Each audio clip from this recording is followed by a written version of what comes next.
Yeah, no, I can't finish Gex 3 Deep Cover Gecko, the last game in the franchise. Mainly because it seems that enemies have an iPod on them, or something like that. Especially after trying to finish one annoying level. First that annoying level gets on my nerves, and then iPod enemies are getting on my nerves. Maybe playing this game on keyboard was a handicap, but the base gameplay is the same as Gex 2 Enter the Gecko, which had a computer port, which I didn't get running, unlike how it is for this game. So in theory, keyboard controls shouldn't be a handicap.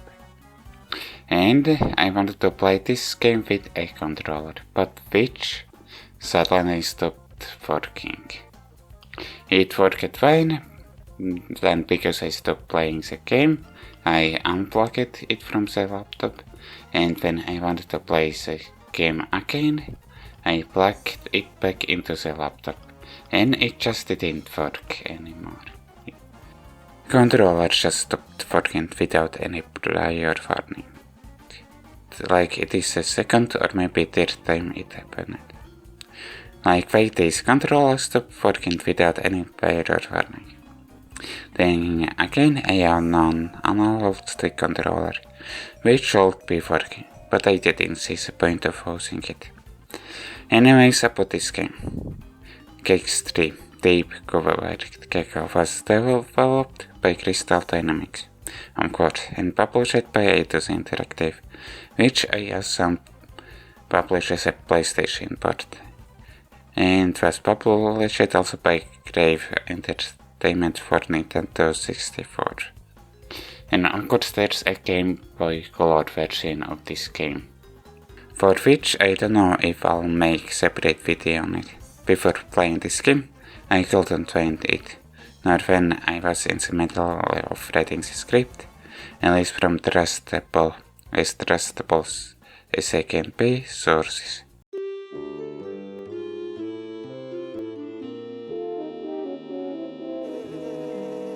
And that's how the mayor got his pants back. What's this? Ladies and gentlemen, I've just been handed some late-breaking news. Special Agent Extra, head of the TV Terrorist Defense Unit, and star of many of my private dreams, is apparently missing. This time the opening cutscene isn't story-relevant cutscene. It's actual opening cutscene. Then that means there are multiple cutscenes in the game, which is just one character talking to Gex.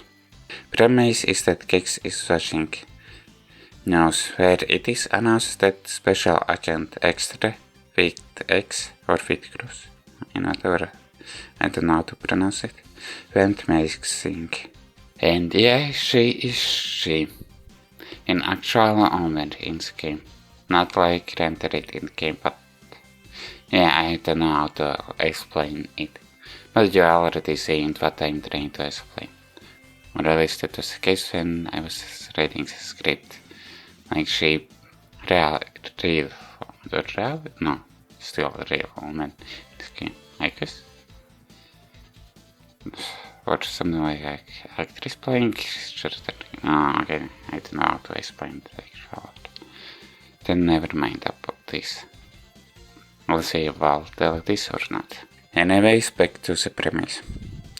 Then she contacts Gex, saying she's taken as hostage by Res, and is trapped in the media dimension, and says that Gex needs to keep the watch on to which she could somehow is to stay contact Gex. And whenever she contacts Gex, after getting the first remote of each level, Gex is making sexual innuendos to her.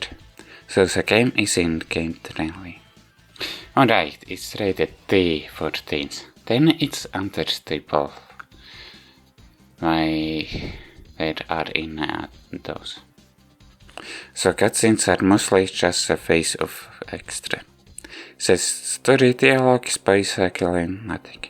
Mostly it's just expositions of what level you completed and innuendos.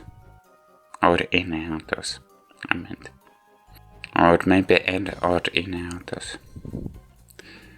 And of course, it's asking to find error saving key or something like that. So I can say neither good or bad things was story. And in those all cringy, at least most of them. I probably feel interpret about other Annoyances. Okay, I don't know if this is the right way to pronounce it, but whatever. And yeah, this game is pushing a moment and animal, well, anthropomorphic animal relationship. So I leave it there, or I just feel indifferent about it.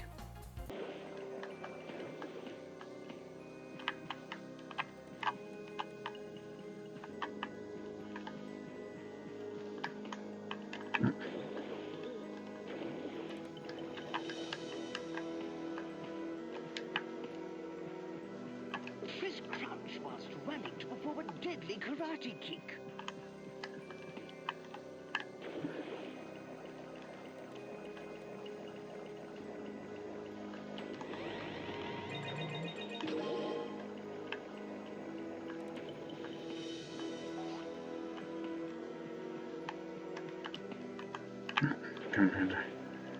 More or less, the base game lab is the same as Gecko, and that's the Gecko on console bots game lab, a 3D platform.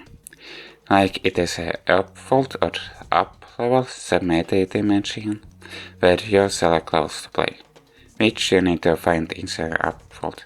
But this time, you also need to find secret/bonus levels and traits in the up level, but also of course enough collectives to enter in these levels. Like bonus levels doesn't appear if you collected enough collectives. And there are enemies in the upfold, and with it you can also get damaged in the upfold, but that means there are also collectives in the up level, including lives.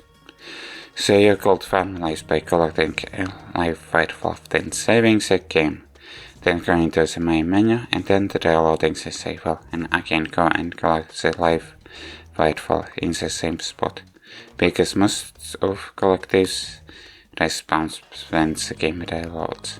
With it there is also a tutorial or training arena, in which the game can teach you the game controls, which mostly are the same as Gecko. But in it I still found out that the camera fails to help me to top platforming. It goes against what I want to do, no matter what kind of camera controls I use it. So it seems the camera isn't a lot better than how it was in Gecko. It still is chunky. Now about the goal of each level. Sure, it's the same where you need to find up to 3 remotes in each level, which aren't red remotes this time. There is only one type of remotes, or unlocking them before fighting these remotes, which you can't collect at the same time, because you access a level after collecting a remote. So you need to replace a level to get other remotes. Also, levels might include mini-boss fight in this game. But also there is a fourth remote to get in each level. It's by collecting 100 fly coins in the level. Yeah, fly coins is written to being collectives, and each level is only 100 fly coins, which includes fly coins dropped by enemies, and when collecting 15 fly coins, but not 100, you get a life. And of course, other collectives are already visible from the start of the game. One is for unlocking bonus secret levels, and other is to increase your hit points. Finally, back to being able to get it more than 4 times without having firefly flying around you, and without you being covered in aura. Lastly, that finally is returned are power-up fireflies, like Fireball and Ice Fireflies. However, they are there, but then they already respawn in the level in the same spot when you eat it. And the fact that Gecko's lost ability to claim walls and ceilings, because those walls and ceilings turns out are rare in this game. Now about secret levels. I didn't complete a single one. Well, it's the same where you need to collect enough to collect these fireflies in this case, in the game. But maybe there are also different types of secret levels, in which you can play as different characters, only if you unlock them. But it's just a visual change, nothing changed for the gameplay. However, it seems the fly coins are spread farther away from each other and at the same time, if not less, to complete the secret level, already in the weird secret level. It felt like there wasn't enough time to complete it, so I didn't bother with secret levels. By the way, you can save the game whenever you want, even in the levels, but if you exit the main menu or shut down the console, you won't return to the level. You return to the upvolt, and then you will need to replace the level. Overall, the gameplay can be enjoyable, but there are some problems with which lowers enjoyability, and because of them, I tracked platformer games or 3D games aren't for me. But then I searched for info about some of the annoyances of this game, and it turns out other players also got annoying about them. So I guess I'm segueing into the next section of the video or chapter. Granny? Jethro? Uncle Jed?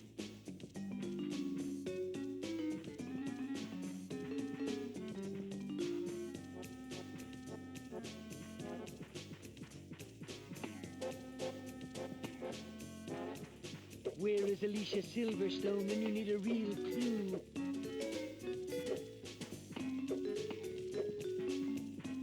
Already for the second level, I searched for a full track of it. Like there is one goal where all things are at the start of the level, but you can't reach them. And I guess I needed to explore every nook and cranny in the level. And okay, I make a game speedrunner myself. And then trying to finish the level as fast as possible. Like, I already see what I need to do, but then I can't reach it too soon. Then I will explore the level just to a chance to find which will help me to complete the level. Of course, I didn't do that. After watching a video about the level, I understood that I need to explore every nook and cranny whatever they level, and get this remote. Sure, the game could make the player to explore every nook and cranny of each level, but the game should teach it for the player. Okay, maybe with collecting 105 coins of each level was the game teaching me to explore every nook and cranny of the level. But I tracked of it as an optional remote to get, so there should have been a better lesson for this. Then maybe for third or fourth level I skipped getting a remote because there were timed tasks. And then it seemed the Xbox were weird and controls didn't listen to me. Like I'm trying to hit enemies to complete the timed task, but then the enemy doesn't die when it seems I should be hitting them, but then I get it. And the swimming controls didn't listen to me. Like there were underwater timed tasks for which I tried hitting the object when it seemed I was close enough, but then it wasn't destroyed. And of course I needed to do these tasks multiple times. And with it I found out that Gecko has lost the ability to breathe underwater. So not only there is time for the task, but also you have limited time that you can be underwater. Which runs out faster than the task timer, of course. The game tries to teach you about destroyable files, but then later in the same level, the same type of the file isn't destroyable. Short destroyable files are at least a small but noticeable difference to send a message to the player that it is a destroyable file.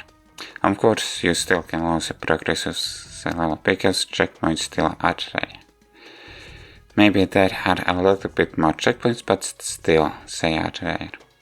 Now about the level that annoys me, but it turned out other players are calling it a bad level. One thing, it's a long level aimed for getting a single remote. It takes too long to get a single remote. Then there are different types of power-ups which still are timed and which might be further away where you need to use them. Either don't have timer for power-ups or a close place to get these power-ups. Alright, speaking of the timer, it sounds like this.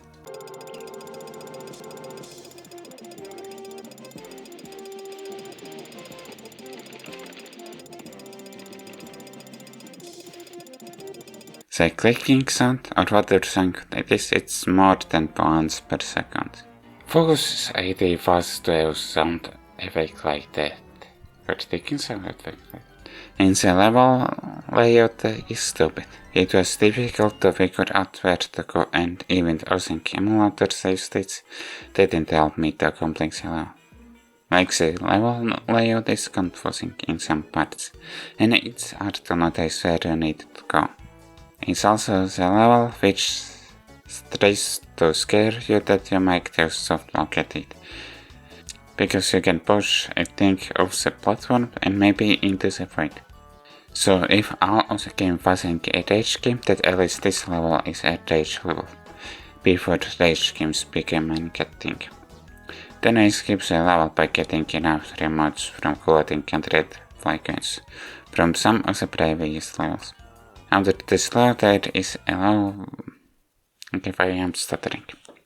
Under this level there is a level with a part where you normally can't reach it. And then don't kicks already use the ability from the start of the level that helps reach this part. Which I attempted to do as a start scheme, but it seemed it didn't work. Then I only found its actual ability in the level after watching the video. Excuse me, but I could have also the ability all this time. Like I attempted multiple times using it, but not. Later in the game there are enemies that have inputs on. Or at least it seems like that, which are either undamageable or damageable, and with that they could deal multiple hits to you in a short time span. Or maybe it's because there is a little time for invisible frames, iframes for short for kicks, if there are iframes.